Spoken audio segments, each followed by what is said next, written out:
बहुत दिन हो गए हैं नॉनवेज नहीं बनाया है। तो जी नमस्कार, मैं हूँ नॉनवेज वरार। बनाते हैं मटन दो प्याजा। अब दो प्याजा का नाम दो बार प्याज डालने की वजह से पड़ा या मुल्ला दो प्याजा की वजह से पड़ा, वो अलग बात है। जो मेन मुद्दे की बात है कि इससे अच्छी रेसिपी आपको नहीं मिलेगी। ठीक है, सरसों का तेल जा चुका है और म्यूज़िक आ चुका है। मिलते हैं म्यूज़िक के उस पार।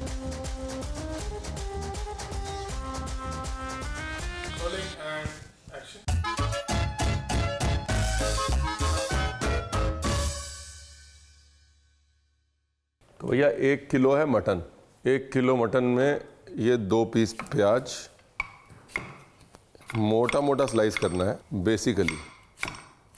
और साथ में 1 किलो मटन में हमको डालना है, भगवान भला करे, 3 टमाटर। और टमाटर बस 1/2 करना है। क्या हो गया भैया, धुआं ही नहीं आ रहा? सरसों के तेल का मज़ा बेकार है अगर धुआं ना आए तो। जितना मर्ज़ी वेट करना पड़े वेट करिए, लेकिन धुआं आने दीजिए। खड़े मसालों में बड़ी इलायची, काली मिर्च और 1-2 लौंग डाल लेते हैं। धुआं आने के बाद खड़े मसाले चट करेगी, लौंग भी और काली मिर्च भी। देखिए, वैसे तो रणवीर बरार का रूल है कि मटन में दही पड़ना चाहिए, टमाटर नहीं पड़ना चाहिए जब भी आप बढ़िया सी मटन करी बना रहे हैं। लेकिन कुछ रेसिपीज ऐसी हैं जैसे बाल्टी मीट, कढ़ाई मीट, मीट दो प्याज़ा, जिसमें टमाटर पड़ेगा ही पड़ेगा, जिसकी ब्यूटी ही टमाटर है। तो इसलिए उनमें आपको टमाटर डालना पड़ेगा। प्याज को ज़्यादा ब्राउन नहीं करना है। और ये देखिए, मटन को कुछ नहीं किया है मैंने, भगवान भला करे। ना मैंने इसमें नमक लगाया है, ना मैंने इसमें हल्दी लगाई है, ना मैंने इसमें मिर्ची लगाई, ना मैं इसमें अदरक लहसुन पेस्ट लगाया, कुछ नहीं लगाया। ऐसे ही मटन लिया, ऐसे ही डाल दिया। मैंने बोला था ना, झटपट फटाफट लेकिन टेस्ट से भरी हुई रेसिपी। मटन डालने के बाद अदरक लहसुन पेस्ट,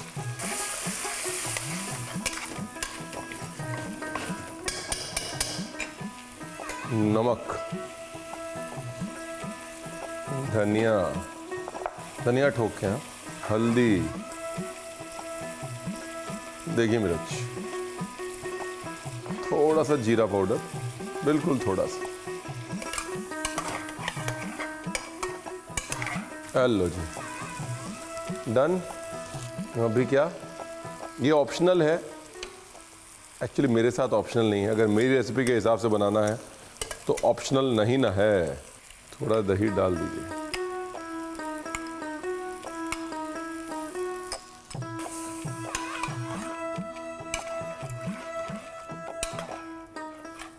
ये लो जी, अब कुछ नहीं करना है। एक उबाला लाना है इसको। एक उबाला लाने के बाद ढक्कन लगाना है और सीटी बजाना है। अब यहाँ पर ध्यान देने वाली क्या क्या चीज़ें हैं? ध्यान देने वाली चीज़ ये है कि सबसे पहले जब आप प्याज भून रहे हैं तो उनको ज़्यादा ना भूनें। लगभग गरम आंच पे 2 से 2.5 मिनट भूनें। जब उसकी साइड्स हल्की सी लाइट ब्राउन होने लग जाए तो आपका प्याज हो गया।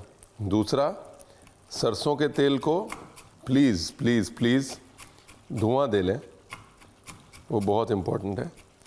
तीसरा, ये जो ग्रेवी है इसकी भुनाई होगी, इसलिए मैंने मसाले इस स्टेज पे ज़्यादा नहीं भुने, क्योंकि पकने के बाद भी इसकी भुनाई होगी।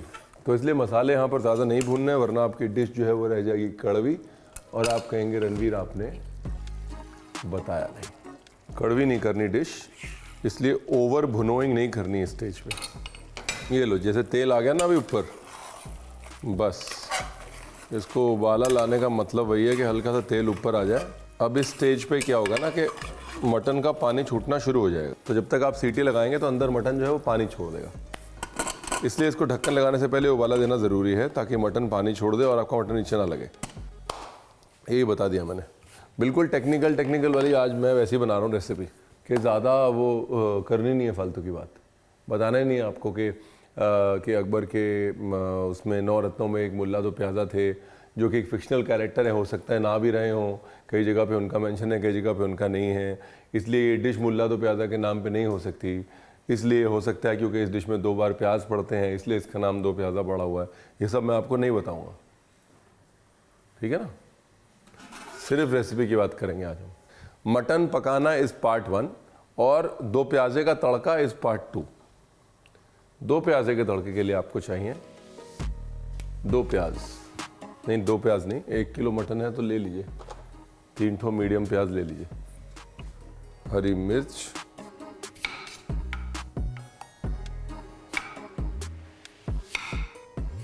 मोटा मोटा काटो तो भी प्याज रुला देता है आजकल, मोटे पतले का भेद नहीं करता। हरी मिर्च, इन सब से पहले अपना गोश्त पकने दीजिए, बाकी काम हो गया। हाँ,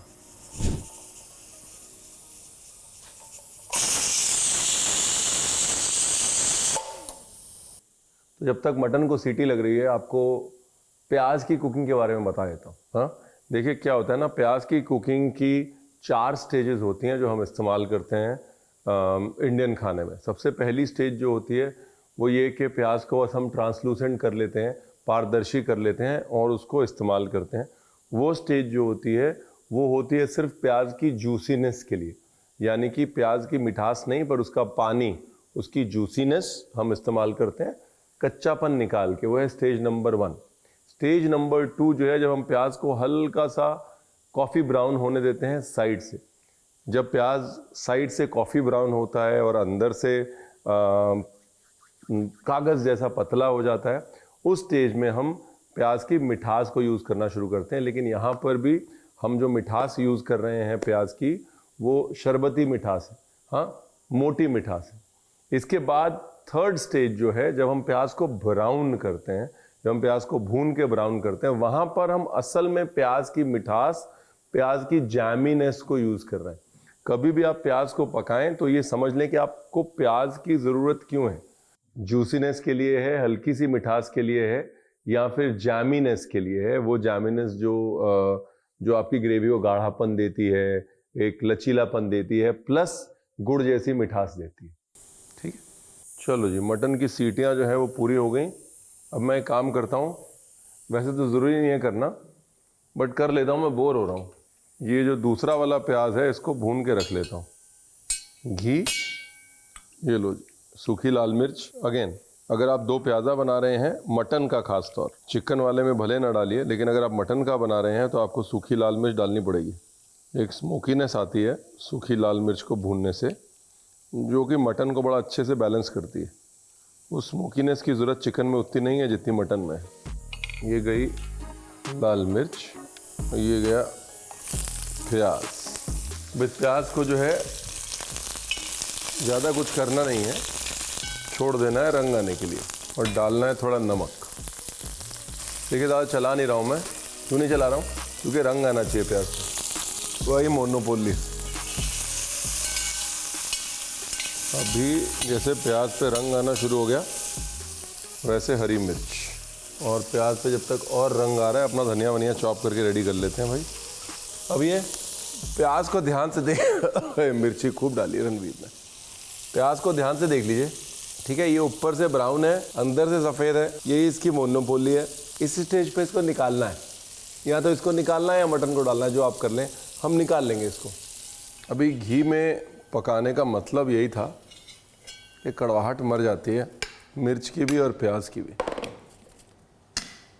ये निकाल के रख लिया है और इधर अपना मटन भी हो गया। वाह भाई वाह, गल गया जी मटन भी फर्स्ट क्लास। ये देखिए अभी यहाँ पर, हाँ ये बात तो बताई नहीं मैंने आपको, बताता हूँ। ये तो सबसे ज़रूरी बात है। देखिए चाहें तो ये छिलका निकाल सकते हैं टमाटर का, अगर आपका मन करे तो निकालिए, मन ना करे तो भी निकालिए। ये लो, अभी क्योंकि आपको मटन को टमाटर के साथ घोलना था ना, तो इसलिए आपने मटन को 90% के करीब पकाया। ज़्यादा ओवर कुक नहीं करना है आपको मटन को। और जैसा मैंने आपको कहा था कि मसालों को भुनना है दोबारा, मसाले कड़वे हो जाएंगे, ये वो वक्त है। अब आप सेकंड भुनाई करेंगे। सेकंड भुनाई करते समय आप, कहाँ गया, हाँ, घी डालेंगे। तेल का काम हो गया, अब घी का काम फिनिशिंग के लिए शुरू। अगर आपका मटन जो है वो बहुत चर्बी वाला है, अगर आपका मटन बहुत फैटी है, तो यहाँ पर आपको घी डालने की ज़रूरत नहीं पड़ेगी। मटन के फैट से, मटन की चर्बी से ही भुनाई अच्छी हो जाएगी। लेकिन अगर नहीं है तो घी डालिएगा, तेल नहीं। यहाँ पे रसाइयत चाहिए, रिचनेस चाहिए। ये मसाला क्यों वेस्ट करना, खूबसूरत। सबसे पहले आपने मटन को सिर्फ पकाया है और पकाते समय आपने मिठास ऐड की है। इस लेवल पे जब टमाटर पकता है तो वो भी मीठा हो जाता है, राइट। उसको दही की खटास से आपने बैलेंस किया है। तो प्याज की मिठास, टमाटर की मिठास बैलेंस्ड विद दही। सेकंड स्टेज पे आपने वो जो रूखापन था, जो सरसों के तेल का, मसालों का, ओवरऑल जो कच्चापन था, वो कच्चापन आपने राउंड अप करने के लिए घी में भुनाई की। ये वाला बहुत इम्पॉर्टेंट है क्योंकि मेन जो फ्लेवर है डिश का वो इस स्टेज पे आता है, घी में भुनाई के बाद आता है। और अब ये जब घी में भुनाई हो रही है तो इसी वक्त प्याज भी डाल देने चाहिए, बिकॉज प्याज का फ्लेवर भी अभी आएगा।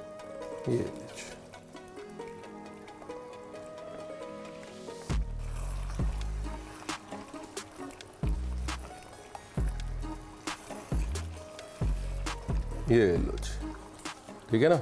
अभी प्याज कब डाला हमने? जब मटन ऑलमोस्ट फिनिश हो गया, पक गया, जब घी ऊपर आ गया, मटन पक गया, तब डाला प्याज, ठीक है जी। क्योंकि प्याज का भी हलवा नहीं बनाना ना। अगर आपने ये जो अपना मोटा कटा हुआ प्याज है ये पहले ही डाल दिया तो मटन के साथ में उसका बन जाएगा हलवा। वो आप चाहते नहीं हैं। आप चाहते हैं कि प्याज खड़ा खड़ा मुंह में आए। कसूरी मेथी, देखिए टमाटर पड़ा है तो कसूरी मेथी ऑटोमेटिकली पड़ेगी। मिक्स करो, गाढ़ा हो गया है अपने आप। ढक्कन लगाओ और प्रभु के गुण गाओ। स्लो गैस पे 3 मिनट और, ताकि ये कसूरी मेथी, धनिया वनिया का फ्लेवर जो है बराबर से मिल जाए। उसके बाद प्लेटिंग जी, खत्म।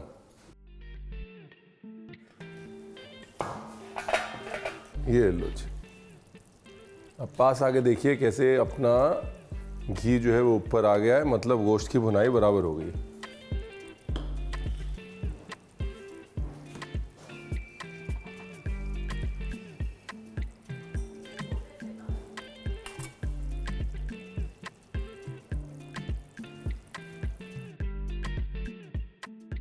क्या मस्त गला है, देखिए, वाह। इसे खाने के लिए आपको दांत नहीं चाहिए। क्या गला है गोश्त, का नाम है बगैर दांत का गोश्त। वाह भाई वाह। देखिए ऐसा है, अभी तक वो टेक्नोलॉजी डेवलप नहीं हुई है कि जिसमें आप हाथ डाल के स्क्रीन में से निकाल के खा सकें। लेकिन अभी कुकिंग की टेक्नोलॉजी डेवलप हो चुकी है। तो हाथ बढ़ाएं, मटन ऑर्डर करें। प्याज की जो मिठास है साहब, वाह। Empty plates and full hearts, अर्थात प्लेट खाली और मन भरा हुआ।